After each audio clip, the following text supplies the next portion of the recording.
And thank you guys so much for coming to this event. As we've all heard, they were not local.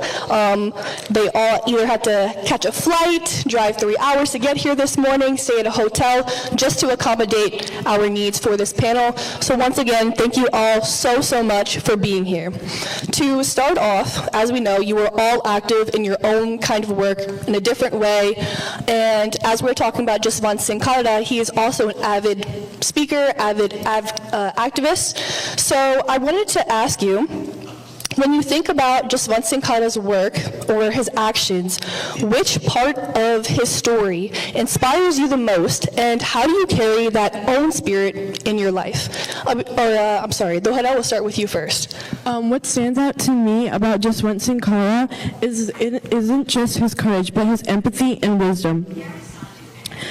From a young age, he was extremely intelligent. When the Freedom Fighters Pension Fund was rewarded, he knew it would be wrong to accept it, as he knew that the government was giving this money so the people won't revolt against them later. Since the government was the one engaging in these exploitations, oppression, and discrimination, Jaswant Singh Khalra knew not to accept this money, as this was just hush money. Secondly, he felt empathy not only for the Punjabi Indians, but for the Pakistani Punjabis as well. As a young Sikh activist, I take this to heart. To be a successful activist, you need courage, grit, and determination, but more than anything, you need empathy. Empathy is the driving force of being an activist, and it is the driving force of Sikhi. We must feel empathy for people like us and people different than us. Absolutely. Thank you so much, Dora, for your statement. Basant? Waheguru Ji Ka Khalsa, Waheguru Ji Ki Fateh. Can you repeat the question? Absolutely. So what part of Khalra's work or actions has inspired you the most? And from that, how do you carry that same spirit in your own life?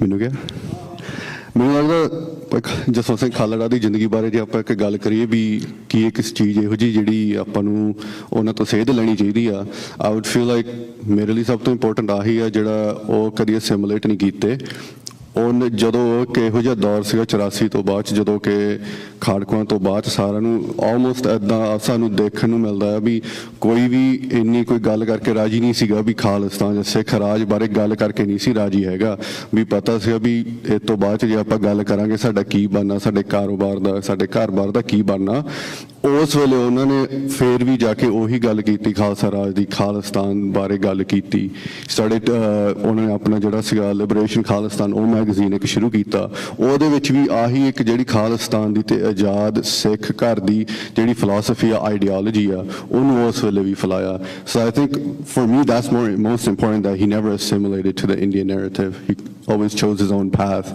based off of Gurmat. Absolutely, and it takes a lot, you know, to take that courage and run with it, and I think Jaswant Singh Khalra is a great example of that. Thank you so much. Tej? Waheguru Ji Ka Khalsa, Waheguru Ji Ki Fateh. So out of all of Shaheed Bhai Jaswant Singh Ji Khalra's qualities, the one that I think is the most important, and the one that I think that if we follow it, everything else will come into our lives, is Shaheed Ji's genuineness. When we look at, it reminds me of a Sakhi actually. Guru Gobind Singh Ji was once in Sangat, and he asked the Sangat, who is the most handsome man and who is the most beautiful woman? And the answer that Guruji gave is the most handsome man is one who is committed to his word. And the most handsome woman, the most beautiful woman is one who has good moral character and gentleness. When we look at Shaheed Jaswant Singh Ji Khalra's life, there's an anecdote where one of his friends sees him one day in the morning and he's doing Ishnan and he's doing Nitnem, and they were shocked. And Jaswant Singh Khalra, they asked him that, when did you become so religious? And Jaswant Singh Khalra Ji said, when I was a communist, I thought it was important to be a true communist. And then when I joined the IDP, I was 100% committed to those values. And later, now that I found Gurmat, that is where I'm going to be committed 100%. Like Guru Sahib teaches us, Dilo Mahabbat Jin se Satya Jin Mag Mhor Mokhor se Kande Kachya. So Shaheed Khalra ji had the Shakti of Guru Granth Sahib ji. His genuineness was a good quality in every stage of his life, but when that genuineness turned toward Guru Granth Sahib ji, that's when Shaheed Khalra ji got all the power, and that is the framework of who Khalra ji is, and that is what we should take away from his life. Yeah, thank you so much, Tej. That was a great quote to refer and, apply to Jaswant Singh Khalra's work and life in general. Akash, your thoughts? Anji, Waheguru Ji Ka Khalsa, Waheguru Ji Ki Fateh. In terms of Bhai Jaswant Singh Khalra, I think the emotion that tends to be conveyed the most is his conviction. Bhai Jaswant Singh Ji had every single opportunity to leave the path. He had every opportunity to claim asylum in the States and Canada. I believe even his brother told him to not go back to Punjab when he came into the West in 1995 for the tour through UK, Canada, and America in terms of explaining the human rights abuses that were occurring in Punjab. His brother told him to stay. He had the opportunity for asylum, but he refused, mainly because he understood what not only what Shaheedi is, but he understood what his work is and what Maharaj would do with that work, kind of going forward with it, understanding Hukam. So it's one thing to fight for your work. It's another thing to die for your work, but it's a third thing to yearn for Shaheedi. And so in terms of Bhai Jaswant Singh, his conviction to go back to Punjab, even prior to him leaving to coming to Canada, KPS Gill sat him down in, I believe, KPS Gill's house and said that effectively, we're going to kill you if you continue doing the work that you're doing. And Jaswant Singh, I believe, sat on that information for a while, still went abroad, still advocated for human rights, and then intentfully went back to Punjab to attain Shaheedi, because he knew that whatever work he was doing at that point in time, how it would echo throughout the West and everywhere else would echo the way it would. But when you put everything into Maharaj's hands and you attain Shaheedi, then you echo into eternity. Right? You're Sadidi at that point. And he knew that putting this work into Maharaj's hands would take it into exponential levels that we see today in terms of the Sangharsh that we see on the ground, whether that's through esteemed individuals like Bhai Diljit Singh Bittu, whether that's through Sangat and people that we see here in the West, like Bhai Maninder Singh and Bhai Prabjot Singh.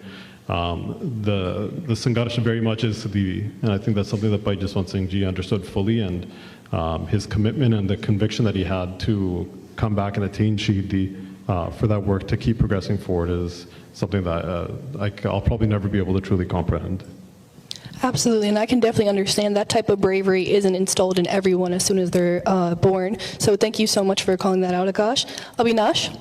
Waheguru Ji Ka Khalsa, Waheguru Ji Ki Fateh. Nanak Raj Chalaya, Sach Kot Satani Neev Ke. For me, what Jaswant Singh Khalra stood for and what inspired me the most was his very inspiration from Gurbani. What did a foundation of truth look like for him, and how did it inform his views on what does Raj, governance, look like? He didn't just speak those words, but he actually lived by those words.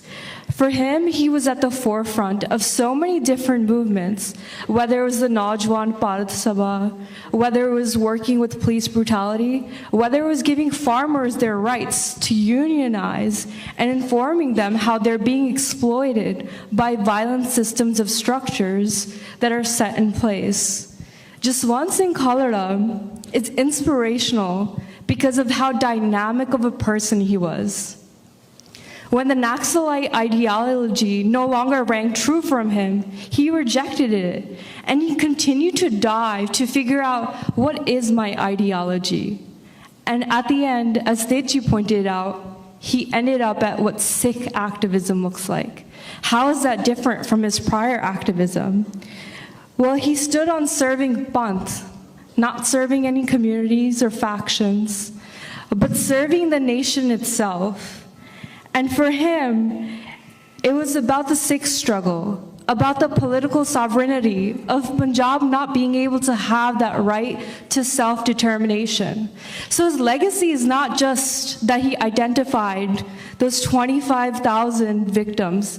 His legacy is so much more expansive than that because it was about meaty-beaty. What does that political sovereignty look like for us?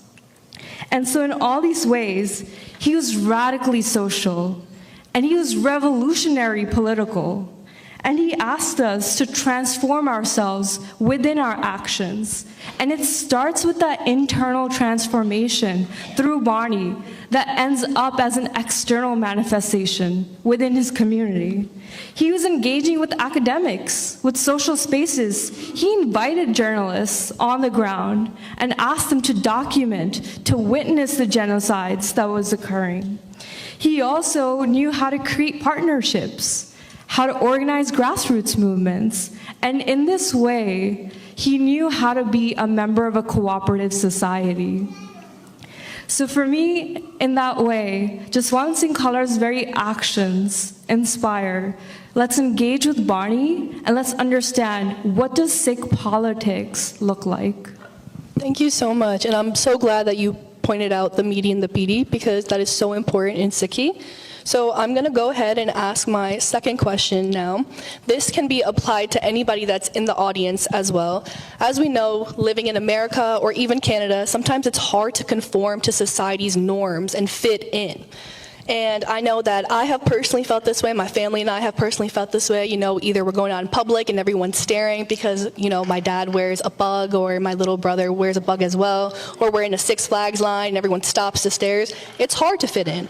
So my question to you is, how have you been able to navigate the tension of unapologetically being Sikh, yet still finding belonging within society, even today, as you get wiser?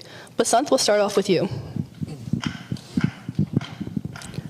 I think just to kind of unpack that question, the whole being unapologetically Sikh, I feel like recently it's been to a point where it's just, I'm a Sikh, right? I'm an activist. I talk about these things, and it's just at a point where it's, why am I apologetic about this thing, right?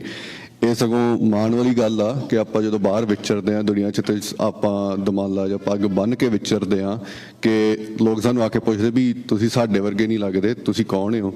ਪਰ ਆਪਾਂ ਕਈ ਵਾਰੀ, ਮੈਨੂੰ ਲੱਗਦਾ ਆਪਾਂ ਕਈ ਵਾਰੀ ਆ ਦਿਮਾਗ 'ਚ ਆ ਜਾਂਦੀ ਹੈ ਗੱਲ ਵੀ ਹਾਂਜੀ ਆਪਾਂ ਨਹੀਂ ਤੁਹਾਡੇ ਵਰਗੇ ਲੱਗਦੇ ਇੱਦਾਂ ਉੱਦਾਂ, ਪਰ ਸਾਨੂੰ ਆਈ ਥਿੰਕ ਮਾਣ ਹੋਣਾ ਚਾਹੀਦਾ ਵੀ ਆਪਾਂ ਨਹੀਂ ਤੁਹਾਡੇ ਵਰਗੇ ਲੱਗਦੇ। ਸਾਨੂੰ ਗੁਰੂ ਨੇ ਸਾਡਾ ਪਹਿਰਾਵਾ ਇਹ ਦਿੱਤਾ ਆ, ਸਾਨੂੰ ਗੁਰੂ ਨੇ ਸ਼ੇਰ ਬਣਾ ਕੇ ਸਾਜਿਆ ਆ। So we need to kind of unpack that with the external community, who we are, what we stand for. So I think that's a big part of how going about in society is not seeing yourself as separate, but kind of seeing yourself as equal. Yeah, absolutely. Thank you so much for pointing that out. Tej, your thoughts? Sure. So in response to this question, I actually don't think that a Sikh should try to merge with society or be the same as society, because Gurbani says that Bhagtan ki chaal nirali, Bhagta te samsariya, they can never meet. Mel kade na aaya. And Guru Gobind Singh Ji gave us a powerful tool that, thank you. Vaheguru Ji. So what I was saying is that a Sikh has never liked society, because Guru Gobind Singh Ji made us different and gave us the promise that Jab lag Khalsa rahe niyara, tab lag tej diyo main sara. And when I go in society, I started wearing the dastar when I was about 14 years old approximately. And the first thing I realize is when people see me, they'll remember me. I don't remember people's names, but I'll run into someone because we have something different. And that is a big gift. It's a power. Because when you're going into your career, people are trying on their resumes when they go to interviews to be distinct. And Guru Gobind Singh Ji already gave us that incredible thing. But with that, I want to say to the Sikh youth, our appearance outside should not be the most distinct thing about us. but our inner compassion, the way we live, the virtues we have. A Sikh doesn't run the way of the world. The world turns their head when they see injustice. A Sikh will go and fight it. A Sikh is not like every other animal. They're like a lion. When you throw a stick, a dog will chase the stick. When you throw something at another animal, a piece of food, a dog or cat will chase it. But when you throw it at a lion, the lion will run towards it. So Guru Sahib made us different, but unfortunately, when our generations came here, they got a little disconnected from this identity from Gurbani, and our parents had to work hard and struggle because they were oppressed from all four sides, and they had to make life for us. So we forgot the message of Gurbani. But our identity is never something we have to water down, but we have to have confidence that we have a gift for society. We don't need to show society that we are like them. There's a phrase in Punjabi that says, "Banda nu sama da hani hona chahida." Yeah, a person should be with the times. But for a Sikh nu sama da hani nahi banna chahida. Sikh nu sama nu lead karna chahida. We should be even ahead of the times. And we should know that the message and identity we have, it's something that people all over the world, whether it's the Eastern world or the Western world, they need these teachings. Our teachings are brilliant, modern, and they're never before seen. So just like Guru Nanak Dev Ji didn't try to fit in, when everyone was throwing water to one direction, Guru Sahib threw it to the other direction. A Sikh should never try to fit in. We are born to lead. We are born to be different. Vaheguru Ji Ka Khalsa, Vaheguru Ji Ki Fateh. I think that's a great point that you made, and I will say when I was at Washington, D.C., and I met Ditch for the first time, I couldn't forget her face because of the crown on her head. So it's a great point that you pointed out, because our identity is so different that we can forget who we meet, but other people won't forget who we look like and who we are. Akash, your thoughts? Just to kind of like echo what's already been said, society is extremely fickle. Like, society changes with the wind. Society says one thing a year ago, it's saying something different today. The reality is, for a Sikh, if we truly believe that Sikhi is eternal, if we truly believe that Sikhi is the ultimate truth, then there's no real rationale or reason to try and comply or fit into any form of society that we haven't at least dictated. Because to fit into society sets at least the understanding that someone else is dictating the terms there. And it's not you. You're not a stakeholder then in that society. You're simply being subservient to what society is telling you to be. I mean, growing up in Canada, the amount of times I've heard every time there's a Nagar Kirtan or any time that Singhs are outside and then there's Shastrtari, the amount of times I hear from liberal society that, you know, there's no necessity to be Shastrtari anymore, even from within our own Sikh community. I've heard it a million times. But for us, Maharaj gave us that bachan to be Shastrtari, to adorn ourselves with arms, and that's something that either we don't compromise on, or we compromise ourselves and try and fit into society, but then we lose who we are. So with something like this, it's as simple as it is to say, and probably harder than it is to practice, being unapologetically Sikh is really all that there is. There is no other option. There's no, as much as I hear it in many different spaces, I don't really believe that Sikh values are Canadian values, Sikh values are American values, Sikh values are Sikh values, and they are universal, which is why we see the application of Sikhs being able to integrate and being able to engage in different countries and stuff like that, is because the Maharaj gave us universal truths, universal culture, universal tradition. But we are never, and especially for the Naujawan here, we should never put ourselves in a position where we try and cut off pieces of ourselves to fit into a mold of society. Maharaj gave us a distinct identity, a distinct dharam, distinct traditions, a distinct sabhyachar for a specific reason. The reason why Sikhi exists even to this very day is because we have held ourselves to our Guru's culture and not anybody else's. Any Sikhi that, anytime that we've actually ever endured any form of actual suffering and consequences when we've shied away from our Guru's culture and shifted towards someone else's.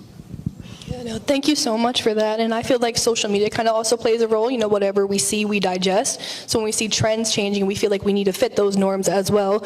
But at the end of the day, it's always changing, so you'll never be able to fit into those norms. Be who you are at the end of the day, and as Akash said, you know, follow what Gurbani says.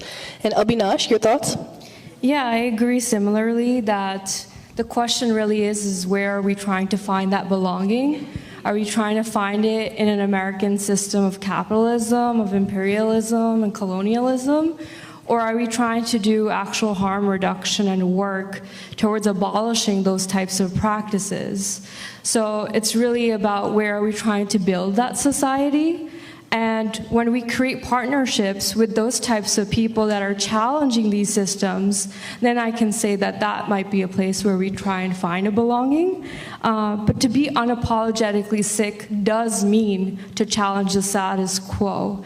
And so you are going to have to face that opposition, as Jaswant Singh Khalra ji did, as many other activists do, and community members who are even working in our own societies here in America or Canada. So for me, this submission is really about surrendering the self in order to have that unapologetically Sikh mindset to begin with. And, you know, I always come back to this one line of Ramki Ki War, where Satan Balwant talk about how when Guru Nanak challenged the status quo, the Ganga started flowing the opposite way. That is how powerful of a movement we have. That's our heritage. So for me, that means that wherever I am, whether it's in my home in Richmond Hill, it means let's talk about what are the marginalized groups here. Let's find belonging there and build partnerships there while keeping hold of our Sikh spirits and Sikh values. Thank you so much for that. And while we are on the topic of Sikh activism and young Sikhs going into Sikh activism, and the Sikh community just being part of it, we actually have Dora on stage who is 16 years old and is actively involved in the Sikh community and just speaking up for advocacy. Dora ਸਿਰਫ 16 ਸਾਲ ਦੀ ਉਮਰ ਵਿੱਚ ਤੁਸੀਂ activism ਵਿੱਚ ਬਹੁਤ ਹੀ actively ਜੁੜੇ ਹੋਏ ਹੋ. So what exactly inspires you to go into activism and advocacy at such a young age? For me, Sikh activism isn't something that I stumbled into, but it was something I was born into. My grandfather, or my Dadaji Jaswant Singh Man, was a Sikh activist, and he was in the party, the political party that's sponsoring this event. My grandmother, Dr. Tripat Kaur, who has a PhD in Punjabi studies, teaches me the importance of Sikhi. My Nana ji, or my grandpa, Major General Sukhveer Singh Jawanda, he teaches me to be courageous. And my Nani ji, Satwant Kaur Jawanda, teaches me to have empathy. All of these characteristics added together teach me to be a Sikh activist. But more than anything, it's Sikhi itself that inspires me to become a Sikh activist. Guru Nanak Dev Ji gave us a radical truth that everyone is equal. No one is higher and no one is lower. As a young Sikh woman, it is refreshing to be in a society where women are treated as equals and not in a society where a wife is put below a husband or a sister below a brother. Guru Nanak Dev Ji's teaching has shaped the way I see the world. It is impossible for me to stay silent when I see injustice. If everyone is equal in the eyes of God, then oppression anywhere, on any level, big or small, is an insult to that truth.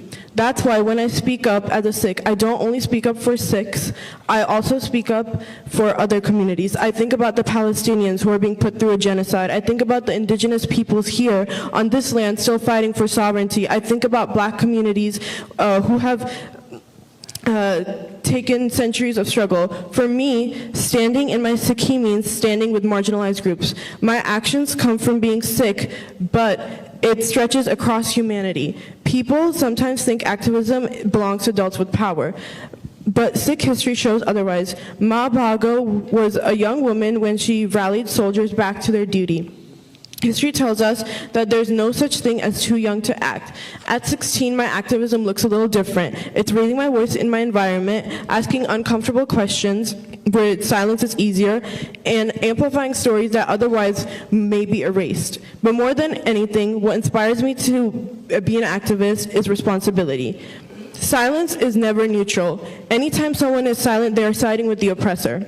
So when I see injustice, whether in Punjab, in Palestine, or right here, I know I cannot inherit silence. I have to inherit courage. That's what inspired me to get involved young. My lineage, my belief in Sikhi, and my conviction that justice is not someone else's responsibility, it's mine too. Thank you so much for that, Dohara. Again, she's 16 years old, and this kind of mindset is very rare to find in teenagers at this age. So I'm sure I could speak for the whole audience when we say we're very proud of you for the fact that you're continuing to do this and you feel so strong about it. Abhinash, I also have a personal question for you as well. ਤੁਸੀਂ ਇੱਕ medical student ਹਨ ਤੇ ਸਿੱਖੀ ਸਾਨੂੰ ਸਿਖਾਉਂਦੀ ਹੈ ਸਰਬੱਤ ਦਾ ਭਲਾ, the welfare of all. I'm curious to know, how do you see this principle reflected between activism and the medical field? Yeah, so that's a great question because it really made me think about healthcare beyond just the treatment of disease, which I think is very often how people see it. But I learned a very interesting fact recently. I was talking to my dad about it this morning while we were in the car. But in the UK, a couple of decades ago, there was actually a report called the Black Report, and it studied the National Health Service within the UK. And what this report actually found was that universal health care, as wonderful as it is actually not the greatest significant factor in treating health. So the question became, what's the bigger factor then? And they found through empirical knowledge that it's actually social factors that have the most influence on our health. So when you have a people that is marginalized, when you have a people that is disempowered, it actually leads to everyday stressors, everyday social factors that are creating this burden of disease and burden of illness. So then the work becomes not just treating disease, that's a symptom of the real issue here, which is the oppression that people are facing. So for me, even within the healthcare, the activism is beyond just the everyday practical, but that the personal is political. Every single thing we do, the advocacy that we do, has to be beyond the self, and that's what Sarbat Pala is, beyond the self, the welfare of all.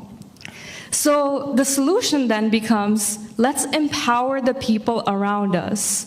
Those who don't have a voice, they do. They have agency. Bring them to the table. Give them a seat at the table. And ask them, what do you need? How can we help you? Empower those, and that's how you change the field of healthcare itself, which was very mind-blowing to me. But it made sense because the systems that we're currently sitting in come from systems of oppression as well. So it really asks us, let's reflect on the way that we're within these systems. How are we even getting these economic opportunities? Is it through exploitation of laborers? Is it through profit for ourselves versus the marginalized? So it really asks us to go deeper and go beyond the self when we think of Sarbat Pala. It's not just charity. It's making systemic changes in order to influence a whole population's health. And the relationship becomes even more interesting because our individual health is linked to the overall. When you have one person that's disempowered, it affects the well-being of the whole society. So we are all interconnected, and we are all interdependent. And before these couple of decades, Guru Nanak Sahib gave us that message already in the 1500s. So it really asks us to go to the community level and work with each other, build transnational partnerships. So right now, we all heard about the flooding in Punjab, right? But the question is, what do they need? What are the resources that they want? How can we help them? Not like, what can we do for them? We have to start opening up dialogues with those communities in order to help them. That's what community participatory research projects are all about. It's not just about the self, but it's about those that are disempowered and how can we empower them again to have that level of influence where they're creating change within communities. Because I can go to Punjab, I can do a couple of days of work, but if I go and transfer skill knowledge, if I go and give them the supplies that are needed, if I give them the manpower that's needed, that creates a very different level of change that's continuous and not just a short deliverable period. So even the ways in which we are creating change are being challenged, and the ways in which we are delivering change are being questioned. And it's asking us to step beyond what our way of thinking currently within Western society is, but let's think, what was Guru Nanak Sahib's thinking? How did he create Kartarpur Sahib within a place where there was so much oppression surrounding him? It's a question I always ask. How was he able to get a level of cooperative society that we still are struggling to figure out? And really it is about building communities. So I really ask, wherever you are, do the work within your communities. Find out your neighbor's name. Find out how they need help. That's Sarbata Pala. Thank you so much. That was an amazing answer. And speaking of current events, thank you so much for mentioning the floods in Punjab, because that is something that we can use the morals of Sarbat Pala, which goes into my next question. As we know, these illegal cremations and unjust killings of Shaheed Jaswant Singh Khalra took place in 1990s. However, in 2023, we had another well-known activist, Shaheed Singh Nijjar, who we know India assassinated outside of his local Gurdwara. For this question, I'm very curious on how each and every one of you felt during that moment. Was it relief that we had finally got coverage from Justin Trudeau, who was the Prime Minister of Canada at that time, who had globally announced credible sources linking to the Indian government? Was it anger that it took this long? Akash, I'm going to start off with you because you have come from Canada. So please tell us your emotions and what your community was going through at that time. Funny enough, I still actually remember the day that I got a call from Bhai Maninder Singh saying that Baji was shot. I can't remember the exact time or what I was doing, but I knew where I was in the house. And immediately we got into the car, went to Guru Nanak Sikh Gurdwara, where it was taped off, the truck was taped off. And there was like a bit of a profound moment there that all the work that Baji has done, all the things that he's been through, everything surmounted very much kind of like to that moment. Kind of like what I was talking about with Bhai Jaswant Singh Ji in terms of yearning for Shaheedi. Bhai Hardeep Singh himself knew that what was going to come, and he embraced it fully. Not only in the way that he spoke, but the way that he operated, the way that he held himself. He knew Shaheedi was coming, and that wasn't something that he viewed with mayusi or any sort of interpretation of dukh. It's something that he embraced just full head on. In terms of the second part of the question, the coverage, and I'll put this bluntly, my initial reaction and emotions to Baji Shaheedi being brought forward in Parliament and India being accused, it was, I think I was apathetic. It just didn't feel like anything to be proud or happy. Like there should be no tapi put onto Justin Trudeau for announcing this stuff in Parliament. Sikh Sangat have been talking about this transnational repression and foreign interference in Canada for 30 years. It was the Canadian government that froze Baji's bank accounts. It was the Canadian government that didn't allow him to fly. It was the Canadian government that gave him the duty to warn, saying that your life's in danger, do what you got to do. So to hear it in Parliament, it was a moment of kind of like apatheticness that this is just okay. But then that emotion effectively turned into what now? It's one thing to announce that, India has been involved in the assassination of Bhai Hardeep Singh in Canada, but it's another thing to kind of like put your money where your mouth is and show what you're going to do about it. And so what we've seen over the past 2 to 3 years is there's been ongoing investigations and police cases and lots of panel discussions and other forms of inquiries within the Canadian government, but the reality is no action has been taken against India. Even right now with the new change in government, even though it's a Liberal Party, Mark Carney has basically undone the last several years of work, in terms of engagement with India, in terms of finding some sort of whether that's remediation or some form of consequence. It's just nothing's been coming out of it. Right now, Modi came to the G7 in Canada, despite the fact that multiple Sikh organizations said he shouldn't be allowed. No tangible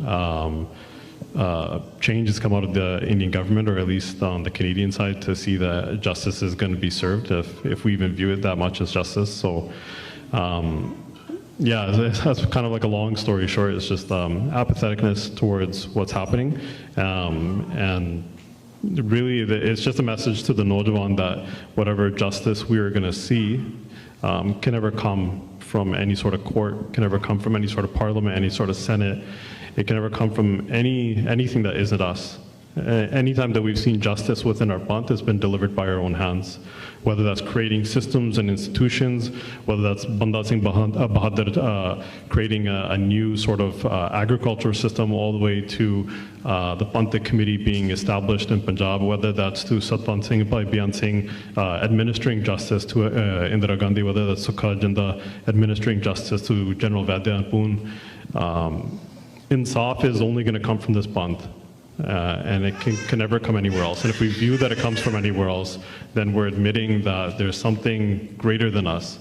If Maharaj has given us this bachan that we're supposed to uphold the idea that Garib di Rakhya, Jarwane di Pakya Karni, like that's on us.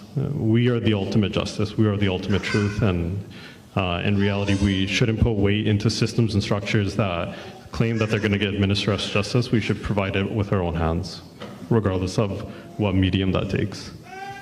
Thank you so much. And actually, that's a perfect segue, because I wanted to ask this question between you and Basant.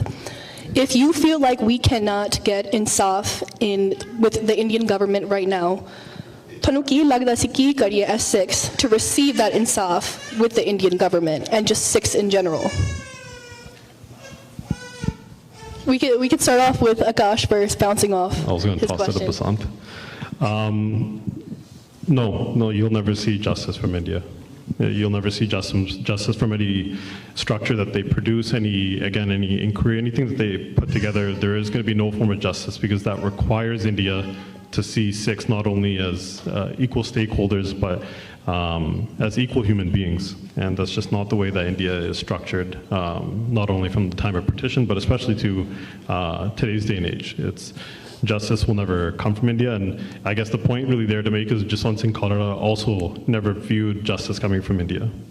Despite the fact that on the outer appearance, while it feels that Jaswant Singh went to these courts to attain some sort of justice from the Indian judicial system, what Jaswant Singh was actually doing was creating a basis and a foundation for us as a Panth to have irrefutable truth, so that no one in a dunyavi sense could go to us and say, maybe you guys are right, maybe you guys are wrong, maybe your numbers are accurate, maybe they're not. Jaswant Singh came, got the hard numbers, the hard information, so that we could stand in front of anywhere in the UN, Congress, Parliament, and unequivocally say, this is what happened to us. But Jaswant Singh wasn't going to these courts to try and get justice. He was trying to uphold our honor, uphold the star that's been placed upon our head by our Guru. And then I'll pass it to Basant for any other thoughts. No, I think Akash Bhaji worded it pretty perfectly. Just aside than that, it's like he's absolutely right. ਜੇ ਤੁਸੀਂ ਹਿੰਦੁਸਤਾਨ ਦੀ ਸਰਕਾਰ ਤੋਂ ਹਜੇ ਵੀ ਚਾਹੁੰਦੇ ਹੋ ਵੀ ਤੁਹਾਨੂੰ ਲੱਗਦਾ ਉਹ ਜਸਟਿਸ ਦੇਣਗੇ, ਫਿਰ ਪਿਛਲੇ ਕਾਫੀ ਇਤਿਹਾਸ ਤੁਹਾਨੂੰ ਫਿਰ ਤੋਂ ਪੜ੍ਹਨਾ ਪੈਣਾ ਆ। ਉਹਨਾਂ ਨੇ ਤੁਹਾਨੂੰ ਇੱਦਾਂ ਹੀ ਰੱਖਣਾ, ਇੱਥੇ ਰੱਖਣਾ। You're always going to be persecuted. You shouldn't expect any justice from the government of Hindustan. Baki though, as Bhaji was talking about, Khalsa is Khud Khuda. We've always administered our own justice. So expecting justice from another system just has not been the way of the Khalsa. We've always given justice to others and given justice to our apne Sikhs. So yeah, that's where I stand. Thank you, guys. I appreciate that. And Tej, I'm going to ask you a personal question as well. As I mentioned previously, with Sikh leadership and its responsibilities, you are a legislative aide to Congressman Tom Suozzi, who is a U.S. representative for New York's 3rd Congressional District, which is incredible. Congratulations to you. So you see a mix of American politics and you carry Sikh values with you, my question to you is, how do you believe Shaheed Jaswant Singh Khalra's work correlates to the American beliefs and morals? So one thing I want to say to all the youth here is, if you really want to understand Khalra ji's values in light of United States values and democracy, you should definitely read. Khalra ji published an amazing pamphlet, and I'm surprised that a lot of our youth have not read it, but it's called Rajniti Te Dharam Da Rishta. And in it, Khalra ji gives his ideas about democracy, where he says that democracy is not just what happens in the ballot box, but democracy is when people, a group, have a right to exist, a right to breathe free, and a right to govern themselves.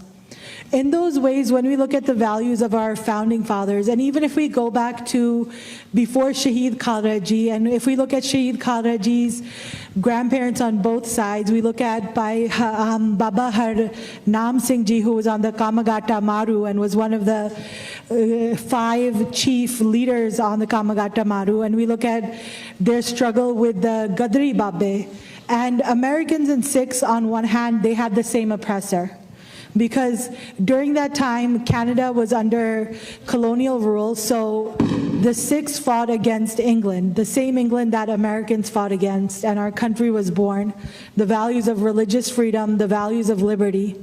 But at the same time, we cannot tie these values in a box, because at the end of the day, if we look at the two systems, the systems that are most at tug of war in this day and age, you have the capitalists and then you have the communism or socialism on one side. And when you look at Guru Granth Sahib and the philosophy of Guru Granth Sahib, it has the best of both and goes above both. Because when you look at socialism and communism, people say when you take away competition, no one wants to work anymore. But Sikhi gave us the concept of kirt karna, udam karna, to always work hard and spend your life struggling. And then if you look at capitalism, there's no compassion in it for those who are vulnerable. But Gurbani teaches us that we should always treat everyone as equal. The equality of communism, the langar, the vand shakna, the fact that no one should go hungry, the concept we have in Gurbani of Halimi Raj. So Jaswant Singh Khalra ji believed in the best of what the United States had to offer. But if we look at the heart of his philosophy and the heart of Sikh governance, whether it's a justice system, whether it's ways and means, we look at Gurbani, the basic floor is that everyone should have everything, but at the same time we have the concept that people should work hard, they should have values, and that is something that I recommend everyone reads to understand more about. Rajniti Te Dharam Da Rishta.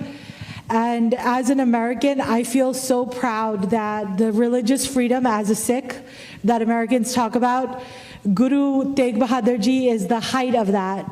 The type of society that America talks about, you know, America might be living by aspects of the book, but Sikhi and our gurus wrote the book, and Shaheed Jaswant Singh Khalra ji followed that book. Thank you so much.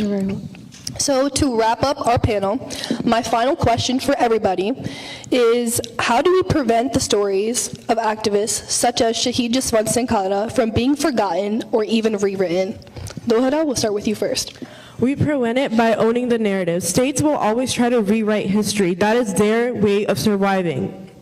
But Sikhi itself is an oral tradition. From the start, with our Gurbani, we've always survived by telling stories in our own voices. That means we need to document with the same rigor that Jaswant Singh Khalra showed, gathering evidence, publishing in ways that cannot be erased. But it also means carrying these stories into arts, classrooms, social media, and daily conversations. And most importantly, we keep these stories alive by strengthening the values of Sikhi. Jaswant Singh Khalra isn't just a martyr to be remembered. He's a method to be protected. Fearless research, compassion-driven, justice, and refusal to look away. That's how we ensure he is never forgotten and stories like these are never forgotten. Thank you so much, Dohara. Basant, your thoughts?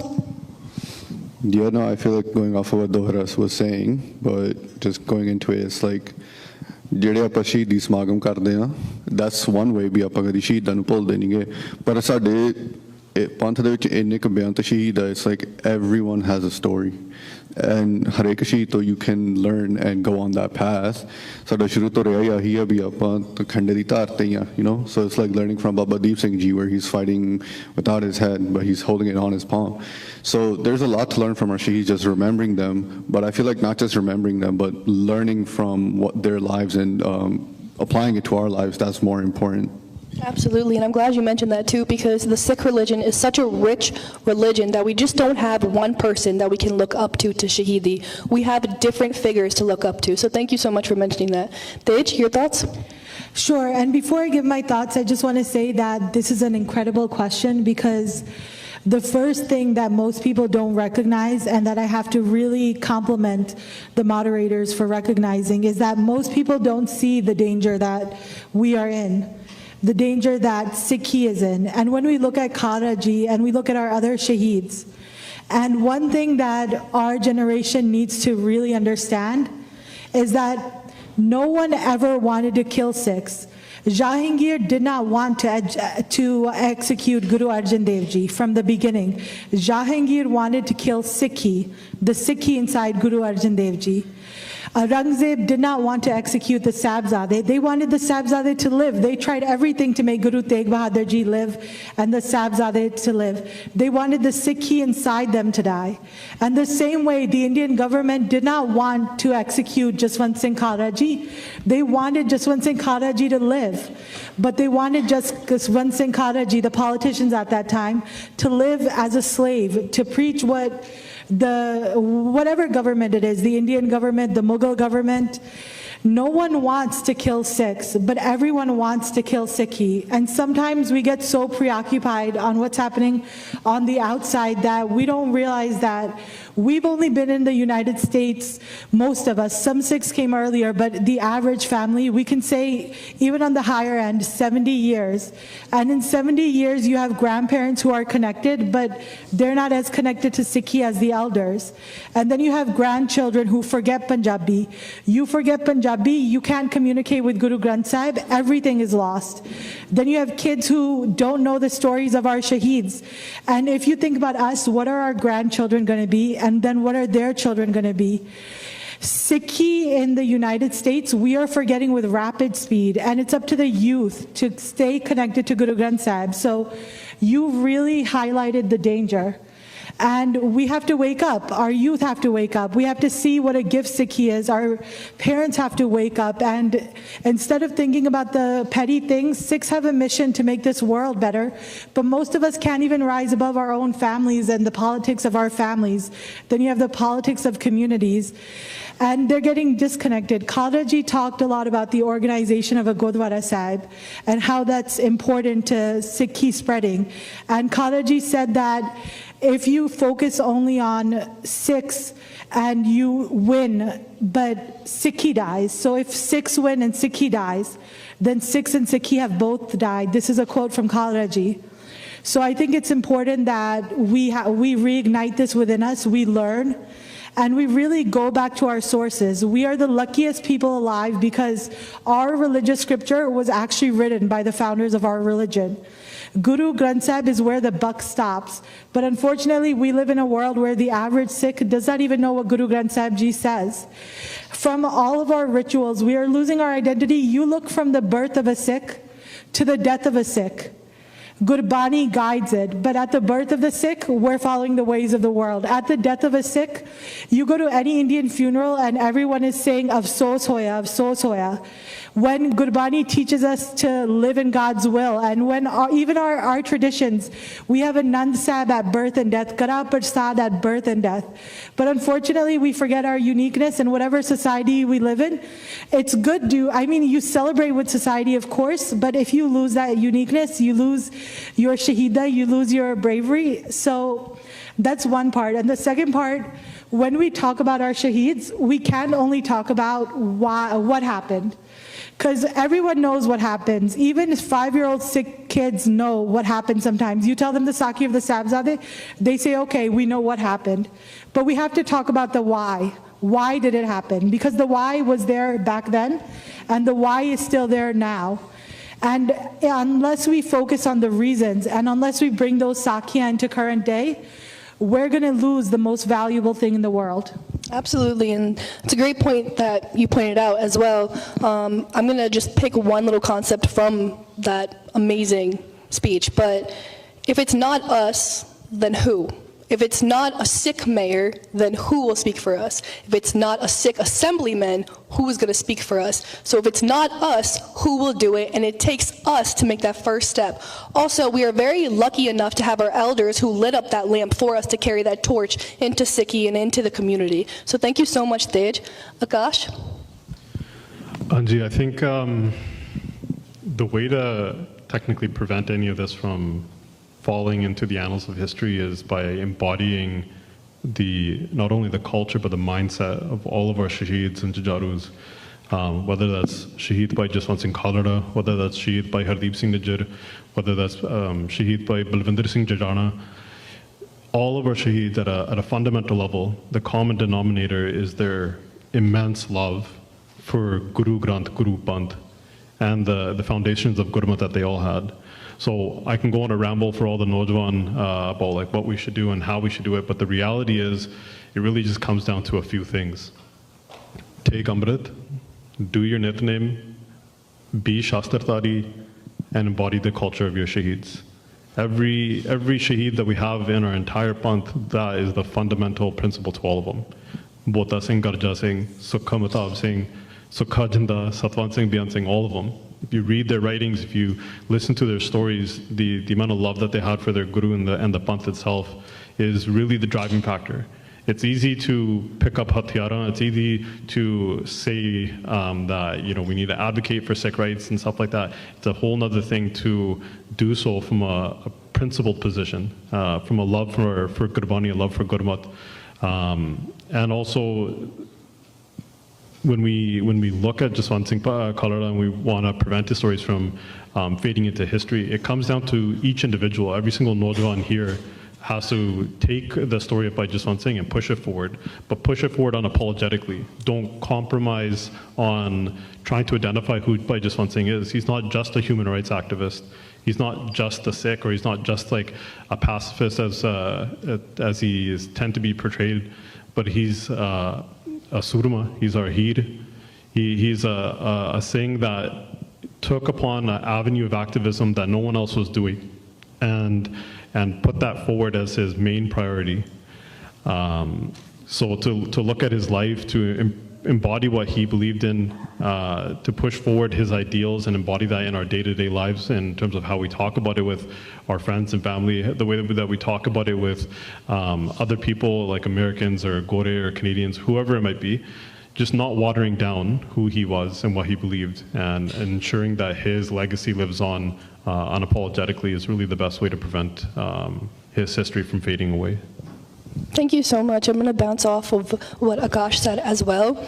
I think it's also just very important for our Sikh community to just take the first step into Sikhi. Obviously, it's not easy to follow the morals and what Gurbani has written for us, but it takes one small step to build that habit and to get to where you need to be as a Sikh. Abhinash?